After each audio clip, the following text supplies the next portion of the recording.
Oh my gosh, John, you're a marvel. I've been in and out since early this morning and you are just nonstop. I'm so appreciative. Thank you. And Nick is going to be joining us shortly. And I just wanted to say that I'm a huge fan of Logictry, and we're going to be highlighting something from Logictry that we think could be really helpful for the community.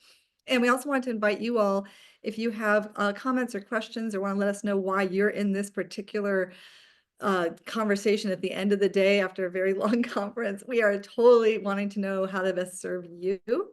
As you heard from John, I've been working with ultra high net worth families, individuals, couples, on helping them really clarify their purpose for their wealth, their giving strategies, their impact investing strategies, how they want to maximize these incredible blessings they have in their life and minimize the pitfalls. And part of my career path was spending time at PNC Hawthorne as the head of Institute for Family Success. And while I was there, I got to meet Nick Ashburn, who was running the responsible investing team at the time. And I invited him to join me in this conversation because I know he has a lot to offer and add. And he has also developed some really great new technology for us to learn about. So Nick, do you want to give a little bit about your background? Sure. Thank you so much. I will keep this brief, but thanks again for having me and thanks for inviting me, Emily. So most recently, I was the head of responsible investing and a managing director at PNC Bank's asset management group, serving both our private banking clients with Emily as well as our institutional, so endowments, nonprofits, foundations. So really at the heart of this conversation, I've also worked in impact investing around the world, sub-Saharan Africa, in Europe, in former Soviet Union countries, and all over the world, very, very familiar with the Sustainable Development Goals. And more recently, I have launched PersonaWealth, which is really around how are we using performance and clinical psychology to align our financial decisions with our overall well-being. And that dovetails with my experience with responsible investing, because so much of what I learned there and throughout my career is really understanding our personal values from that psychological lens. So I know that's what we're going to talk about, Emily, and I'll pass it back over to you. Thanks, Nick. Well, we wanted to dive right in, and I'm going to share my screen.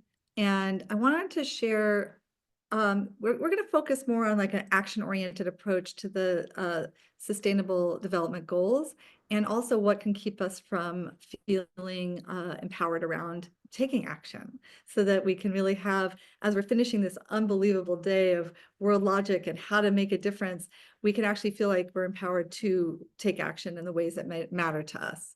So let me share my screen and see if I can find what I need. That's always the trick. Oh my gosh, why isn't that? Oh, I know why. Because Zoom jumped in. So you're going to see my Zoom screen for a second. There we go. And then I can get rid of it. And let's see, I'm going to go to here. All right. So are you seeing the UN website on the 17 SDGs? We sure are. Oh, good. Thanks. Yay, technology is working. So oftentimes when we are faced with giving choices, we will go and look at something like this site, which is a really comprehensive site. There's so much information here about these 17 identified areas to put our attention and our energy as we're thinking about how to have the best impact we can have in the world. And the issue is typically the way that our minds think is, oh, let me look at all of these, and then how do I narrow them down? What are my top 10 or 7, and then my top 5 or top 3? And it's very difficult to do it from that perspective because our hearts are so engaged with all of these. And there might be some that draw us more than others, but to choose just one or maybe 3 that we really care the most about, that is extremely difficult to do because there are so many things that matter to us. And one of the ways to kind of turn that around is to start internally with what matters most to us and motivates us in our lives. And that's why this conversation with Nick is so great, because we're both very interested and have spent a lot of time with behavioral relationships, emotional relationships to money, to our financial decisions, to why we do what we do. And one of the things that we are both very well aware of is if we know and can articulate our values and what matters most to us in terms of why we do what we do, the more we're able to make decisions that we feel really aligned with, and that we feel like, oh, we have the capacity to do what it takes because we feel so strongly about it. But if we can't articulate why we feel so strongly, it can be more difficult. And Nick, when you and I talked about it, I think you might have it on your bookshelf, like the start with why. Yes. Oops, sorry. The Start with Why right there from Simon Sinek. Yes, we're both really so passionate about helping people get clear on their why and have it come from a place that's grounded in their actions. So one of the best ways you can know what your values are is to look at how you're spending your money or not spending your money, and think about what were the motivating factors behind your latest 3 big purchases that you made or big expenses that you did. I flew across the country to come to New York to be part of this event and some other things that Logictry is doing because of how strongly and passionately I feel about my big goal, which I'll show you in a minute. And that was worth the investment for me. And it has so much to do with my values around collaboration, connection, leveraging our talents, our resources, and making the biggest impact that we can make in a positive way. So for me, that was like an obvious one in terms of where I was going to spend my time and my money. And I also want to say time. Like, a lot of people have spent a lot of time online today with this conference. What were the motivations behind that? Why did you choose to do that? Like, these things really matter. And so when we look at this, there can be a sense of overwhelm, or there can be a sense of, I don't even know where to start, or how do I choose? And so I wanted to show you a remarkable way to help you choose, which Logictree created. And I was so thrilled to see this. So do you see the my apps now in the Logictree app? Are you Yes. seeing it? Okay, good. So if you subscribe to Logictree in order to come to the conference, you will be able to see some collections within the Logictree schema that they've created, which I apologize because I don't know the language as well. Chris is here, maybe he could say it, but or John. But these are like apps within the Logictree site, and they created one on sustainable goals. And when you click on it, it immediately takes you to a questionnaire. And the questionnaire is evocative. It actually has you narrow down right away what you care about. And what I want to say up front is I would almost recommend that they have at the beginning, this is not set in stone, and you can go back and change your answers. So you can play with it. But I do want to say it's very helpful to start off with what matters most to me. Like, if I have to actually choose one of these 5, which one matters most? I care about a healthy lifestyle. I eat really healthy. I exercise.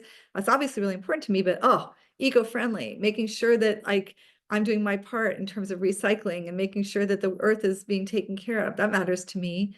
Wealthy life. I serve wealthy families. That's obviously a huge part of my focus, is having people have a really rich and wealthy life on every level.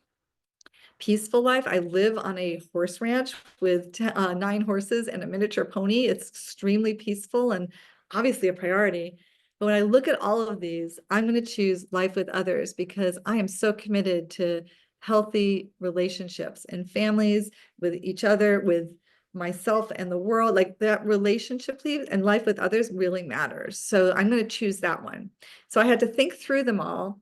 And I had to acknowledge that, yeah, I care about all of these, but if I'm just going to choose one, this is the one I'm going to choose. And so you can see how you can give yourself space. It's just for you with you. Nobody's going to be judging you about what you're answering. Nobody's going to care about whether you chose one versus the other. It's completely subjective. It's up to you what you choose. And then once you make that question and you choose it, they just give you one other question to think about. Am I good at interpersonal relationships? Well, I'm going to say yes, because I've spent my entire professional career developing that capacity, and I love collaborating with people. So I'm going to say that. And then it gives me my next question. I prefer to make a lot of friends, or rather a few close friends. Now, this one I had to really think about.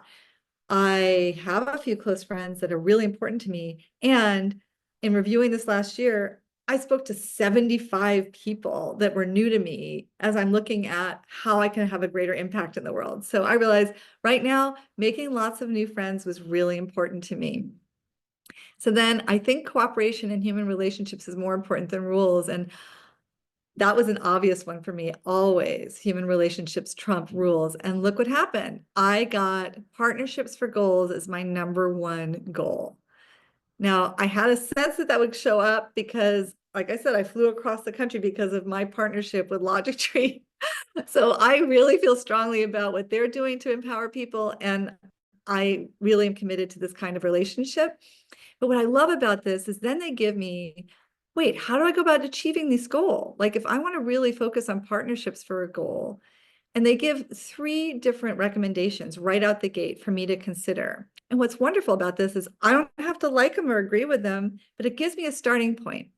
And I can see, well, maybe I don't really know how to put in action that first one, be wary of the fact, but maybe what I can do is, oh, I really want to make sure I'm working with people globally.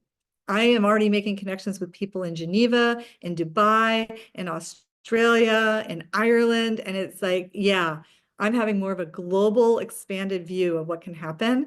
So that's one way that I'm re-articulating that first one.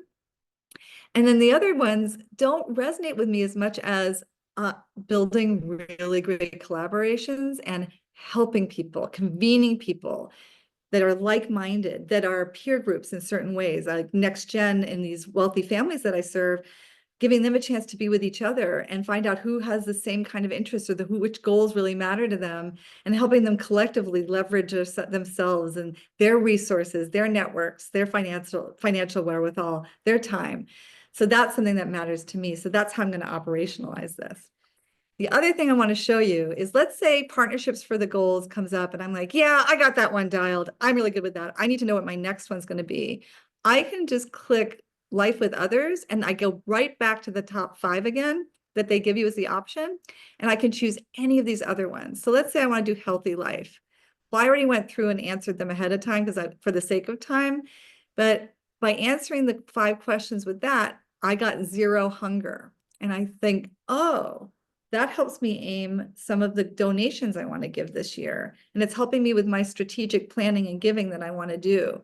So with that in mind, I'm starting to create my strategic plan for what I want to do with my time and my money in terms of my giving and my investing. So it might be some giving to some food banks and to some maybe some things within my local area around helping to get people off the streets and getting them really good meals. And also kids programs. Oh, I love those programs that feed kids when the schools are not in session so that they continue to get fed when they rely on those school lunches. So that's something that I know I can start doing right away.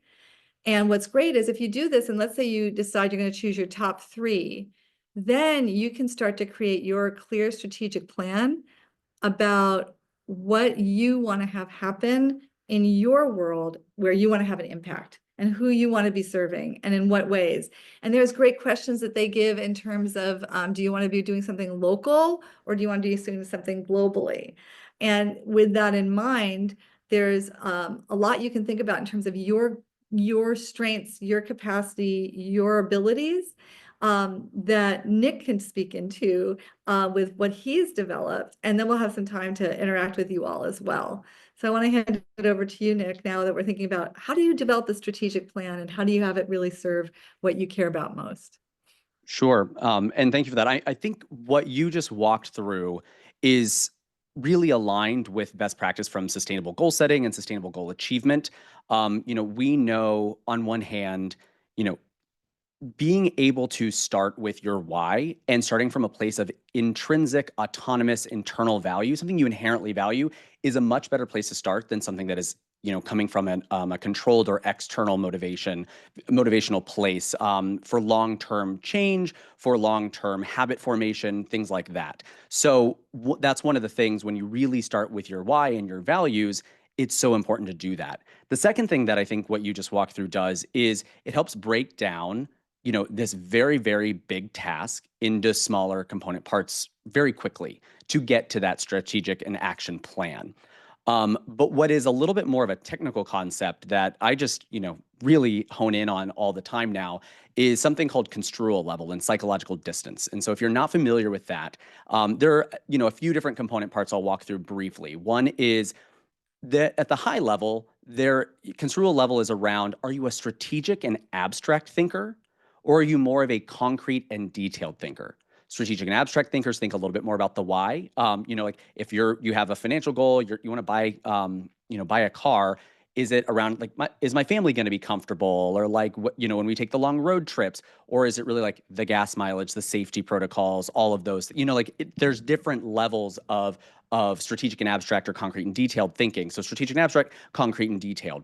Then there's also psychological distance in terms of time, temporal distance, or physical proximity and physical distance. So what that exercise also does is you've got 17 goals. Your heart says, I care about all of this at the end of the day, but what really matters to me, that's where your values play a role. But it also, that exercise helps you sort of bring things closer to home, potentially physically. Like you said, you can choose local or global. If you're not faced with, significantly underserved populations, or, really,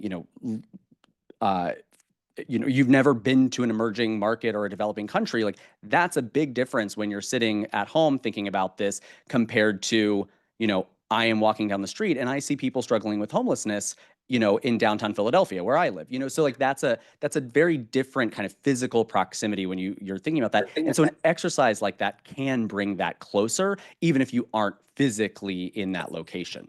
So that's just some high level concepts that I wanted to highlight and underscore, Emily, based on what you just described. What we're doing a little bit at PersonaWealth, as we sort of expand on some of those and how we help folks understand their why and what their goals and their values are really, is this. And so what I wanted to show, and because Emily, you shared this, for your own sake, you said, I really care about connection. I really care about those relationships with people. And so we sort of break these values down into these 4 categories, action and initiative, growth and exploration, emotional, relational intelligence, as well as standards and character. So if you, Emily, were going to do this, you'd probably score a lot lower, so to speak. Like that red line would go way further down on emotional and relational aspects as a reflection of your strengths and values compared to this person's results, which was standards and character. So action and initiative might be bravery, leadership, perseverance, emotional, relational intelligence, connection, kindness, humor. Standards and character, gratitude, which I know one of the previous speakers talked a lot about. Gratitude, humility, are you prudent in your decision making? And then growth and exploration, creativity, curiosity, love of learning, those types of things. You want to expand your own horizons on that front. And so what we do, similar to like, okay, which of the sustainable development goals do we want to think about? We're also saying, well, what are our top 5 strengths and values? So you can see here that in some senses, we all have these strengths and values. It's just to varying degrees. So that's one thing that I also really want to get across is it's not either or. Oh, I've got these 5 and I don't have anything else. It's just varying degrees of the inherent strengths and values that we have. And again, for sustainable goal achievement, we want to lean into this hard, especially when we're thinking about the SDGs and kind of winnowing down what is most important to me. And Emily, I know we're going to talk a little bit later around like, what do I have to say no to when my heart says I want to do it all? So, that's one way that we're doing it. And then one thing I want to highlight here is these are the sort of broader financial wellness concepts that we're thinking about, because philanthropic giving, that's one tool in the toolkit.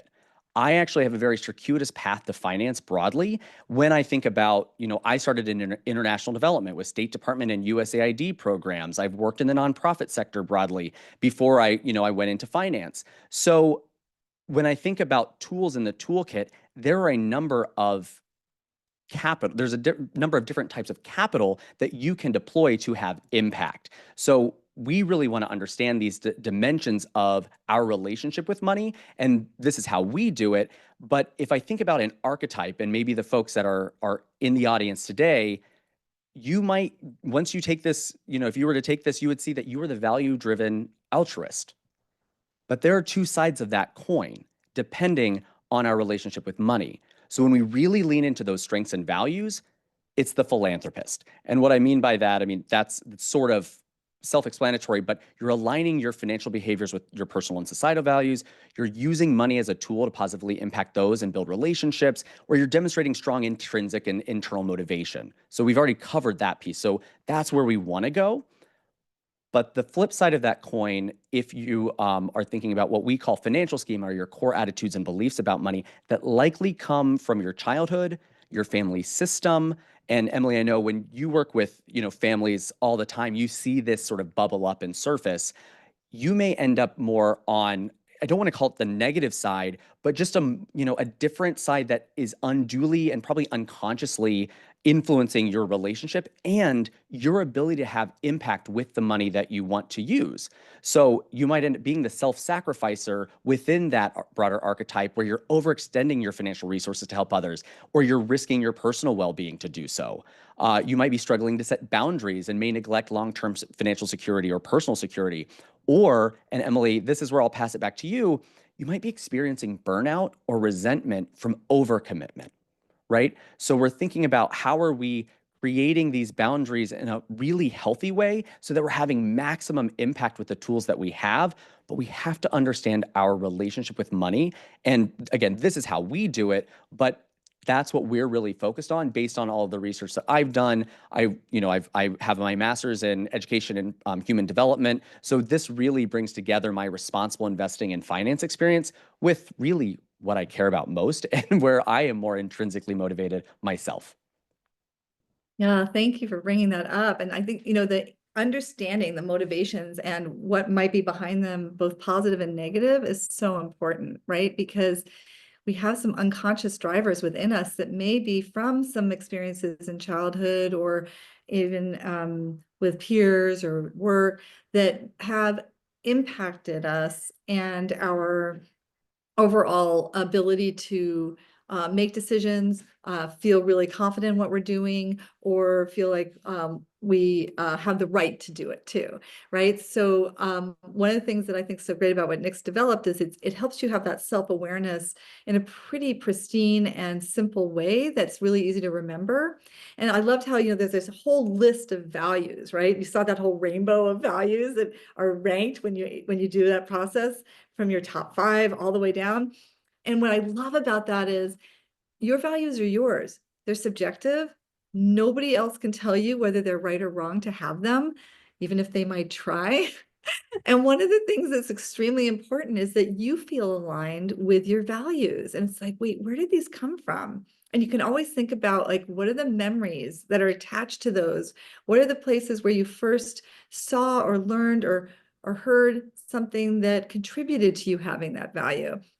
And really own it. Like, is this a value I want to take forward and that feels really strongly important to me? Or is it one that I've taken on out of a sense of obligation or duty because of my role in the family? There's all kinds That's of right. things that might be around it. And our values can change over time as we grow, as we They're not have static. responsibilities. They are not static. So having a really intimate relationship with your values is extremely important, and it's vulnerable to share them. And you want to have a great narrative internally about it so that you feel confident in them as you're sharing them with others. And I was sharing with Nick a story about working with a family, really smart. 3 of the 4 kids, adults, were lawyers. One was an MBA. The parents were both certified accountants and attorneys.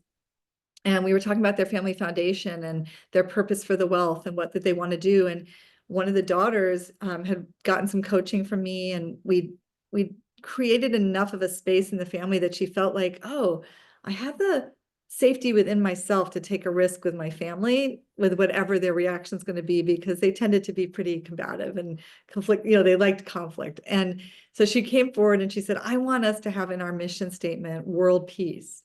And the room just immediately erupted. We can't do that. That's ridiculous. And she breathed through it. And we did like a little centering exercise with everyone. It was like, okay, let's let that all go. And I often talk about, like, that's like a little emotional landmine you step on. And if you know it's there and you can help diffuse it, it doesn't have to be traumatic or shut things down, you can actually find out where's the reactivity coming from. So we facilitated a family conversation, and we learned that everybody got so overwhelmed, and their thought was, well, we can never have an impact on world peace. That's impossible. So why It's would we so do it? big, right? So overwhelming and so big. So then we just looked at, for them, their core strengths, what they cared about, what they were aware of that was happening in the world. Where did they see that they could leverage what they had to make an impact?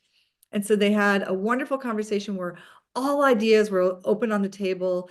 Nothing was going to be judged. I love that, what Pauline said earlier about that kind of leadership where you can be in that place of that depth of curiosity and that depth of like really wanting to hear from everybody. And they came together and they decided they were going to focus on making clean water accessible to communities that weren't able to access it. And they all got behind it. They were all excited about it. They were completely aligned with it. And they were able to have world peace in their mission statement. And they'd said through the vehicle of clean water.